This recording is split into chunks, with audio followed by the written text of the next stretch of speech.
And just like that, another season comes to an end. Roll the intro. My little pony, what is friendship all about? My little pony, friendship is magic.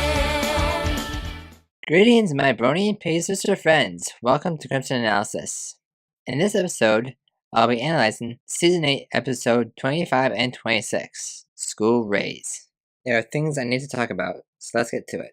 The episode begins and we have Derpy in another season finale. Every time we see her, I hope she'll talk, but she never does. Oh, who is this? She's cute. You know, this must be a rare phenomenon, because other than Rainbow and her father, we haven't seen any other ponies with multicolored manes like this. Usually, ponies only have 1 or 2 shades, or in Twilight's case, 3. You don't usually see 6 different shades of color. I also color-coded your teaching schedule by friendship element and cataloged all the magical artifacts in the school. I hope that's okay.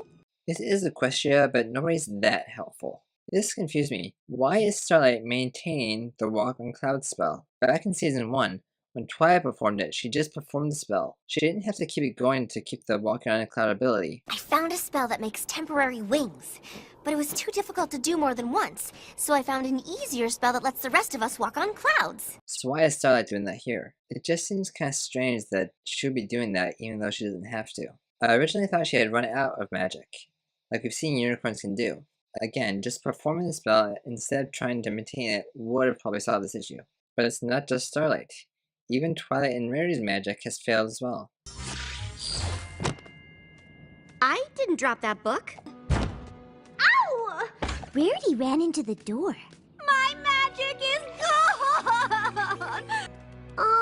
Didn't we learn in class about a creature that eats magic? Something? T-Rex! Wait, T-Rex? We're going to see T-Rex again. I did not expect that. Looks like Spike's magic is failing too. Magical artifacts will stop working when the sun sets on the 3rd day. Wait. Cecia, aren't you in control of that? It's your job to raise and lower the sun. I was thinking about this a lot after they said it. If unicorn magic is gone by the 1st day, but the sunrise and sunset is still happening, that means Luna and Celestia still have magic. I mostly take this as the fact that they are alicorns.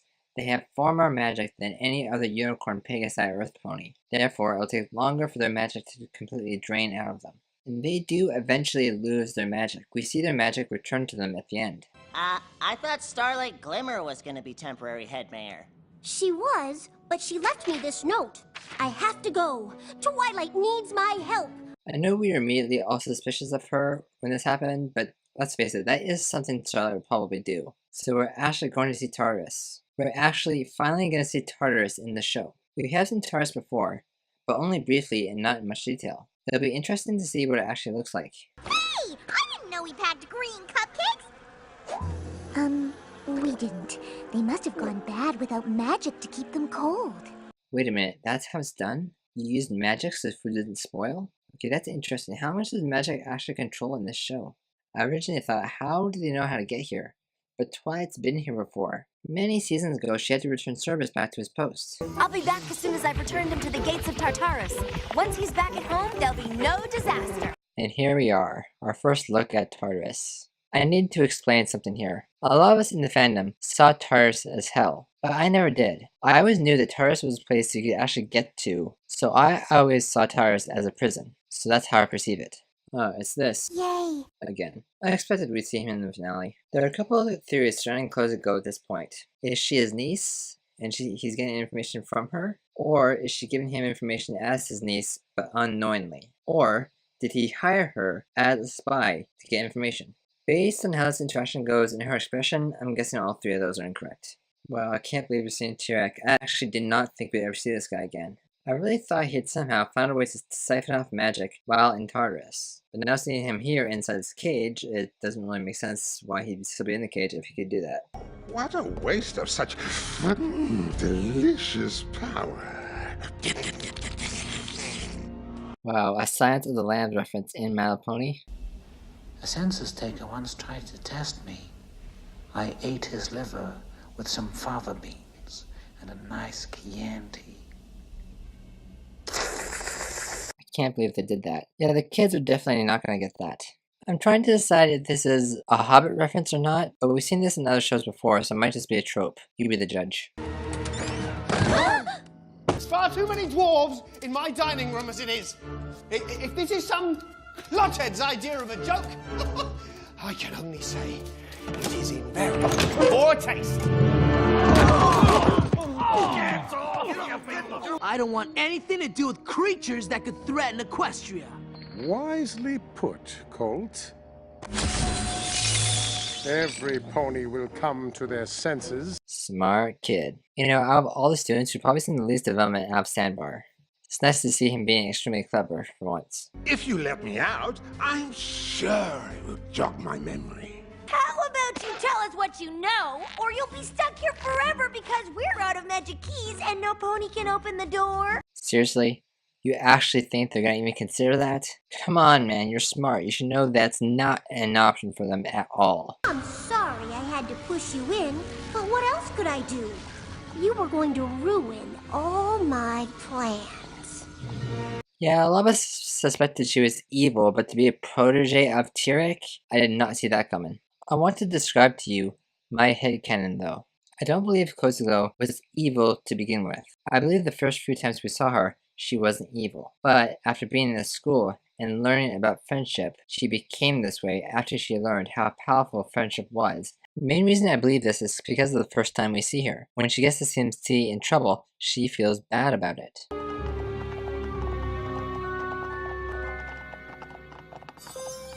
Oh no!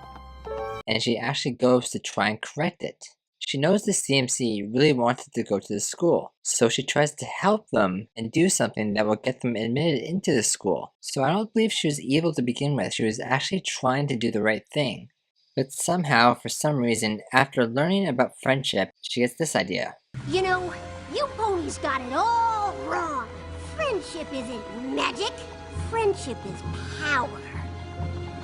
With Twilight and her lackeys out of my way, all of Equestria will bow to me, the future Empress of Friendship! Then I guess we'll just have to bust our way out. Yeah, I knew that wouldn't work.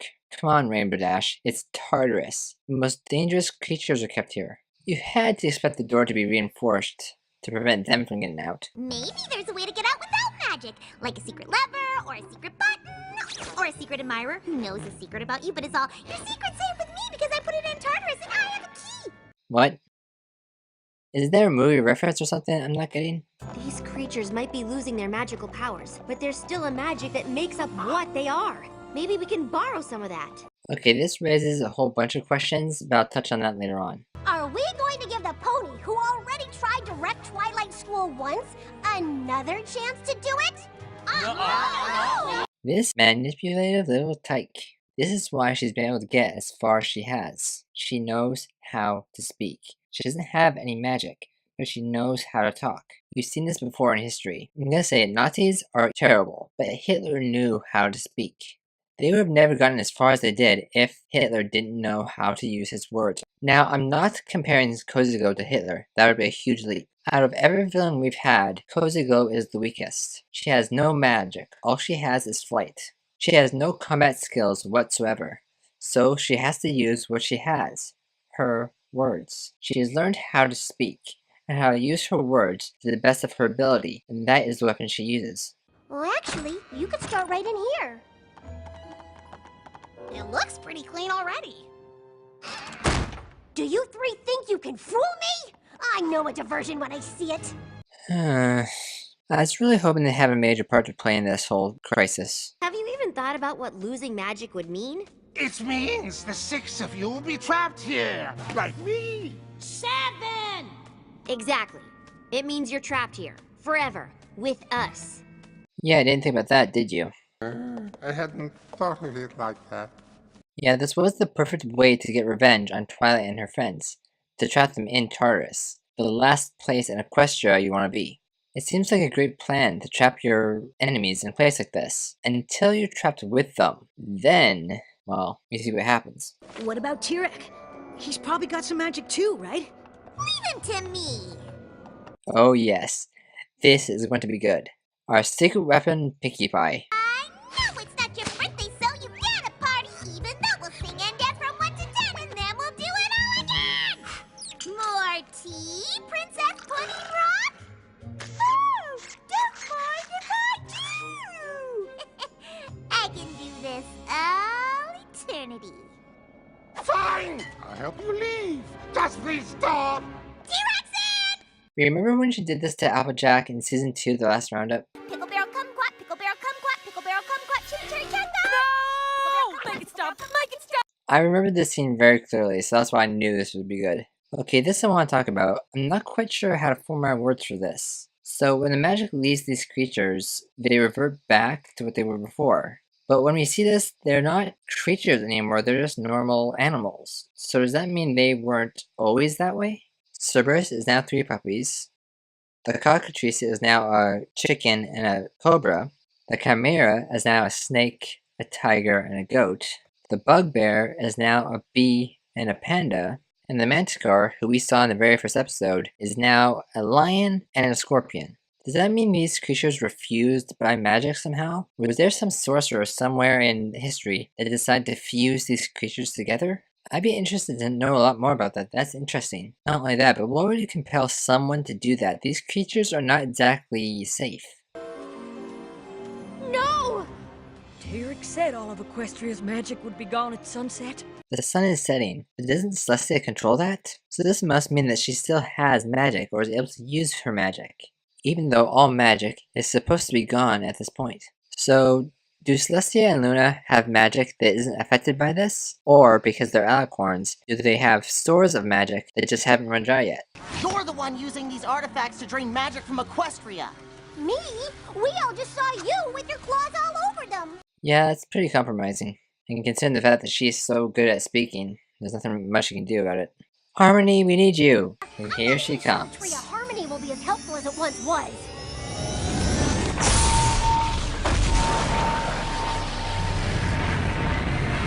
What's happening?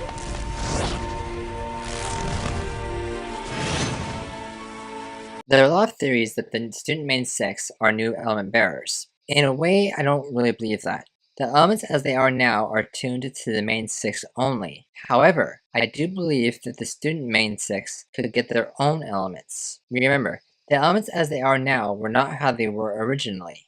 The original elements, Hope, strength, beauty, bravery, healing, and sorcery. and that transitioned into honesty, kindness, laughter, generosity, loyalty, magic, in that order. Strength became honesty. Healing became kindness, hope became laughter, beauty became generosity, bravery became loyalty, and sorcery became magic. Now this is just an option. It's not really headcanon because I don't know if this will actually happen. There's a possibility that the elements themselves will become other elements that these students will now have the ability to control. I don't believe the student main 6 can hold the elements as they are currently, because the elements are tuned to the main 6. But I believe there is a way that the students could hold some sort of elements that could be reflections of the current ones. I mean, look, Harmony saves them. She stops the magic from leaving Equestria, and, as this young pony says, They're glowing like the elements. I think the Tree of Harmony saved them. I want to take a few moments here and assign an element to each student based on the color that they're glowing. While doing the research for this, I noticed that the glowing is not matching the color of the elements perfectly, which is why I had this theory that they won't actually get the original elements but their own. Yona is orange, that's honesty. Silverstream is pink, that's kindness. Gallus looks like purple, that's generosity. Smolder is blue, that's laughter. And this is where it falls apart. Sandbar is yellow, that doesn't match any element. Ocellus is white, that also doesn't match any element. All of the colors I just mentioned are muted tones of the original elements, and we're still missing colors for loyalty and magic. They are able to restore everyone's magic.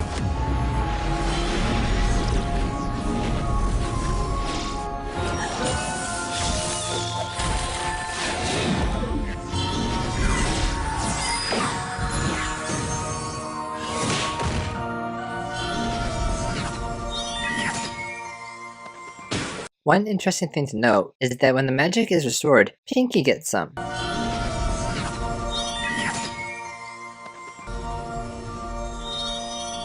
That explains so much. I can make more friends without using any of them. And if I can't do it here, I'll do it somewhere else. Yeah, I don't think so.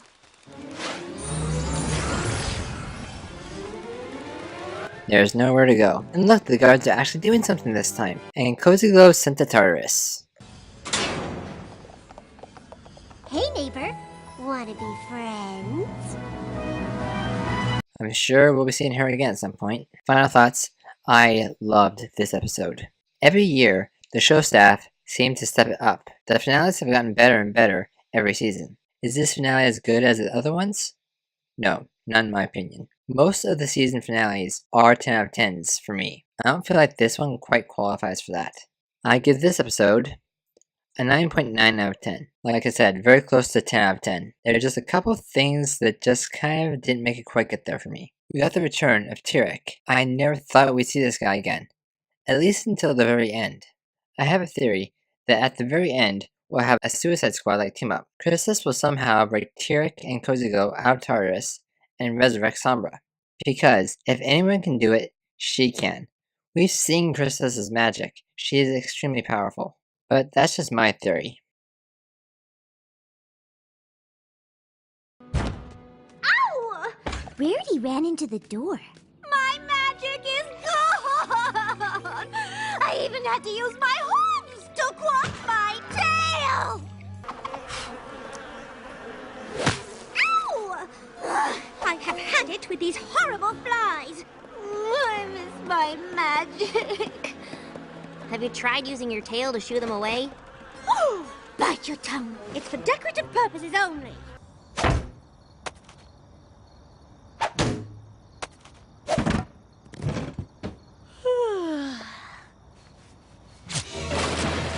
What in tarnation? Sorry, I ran out of apples.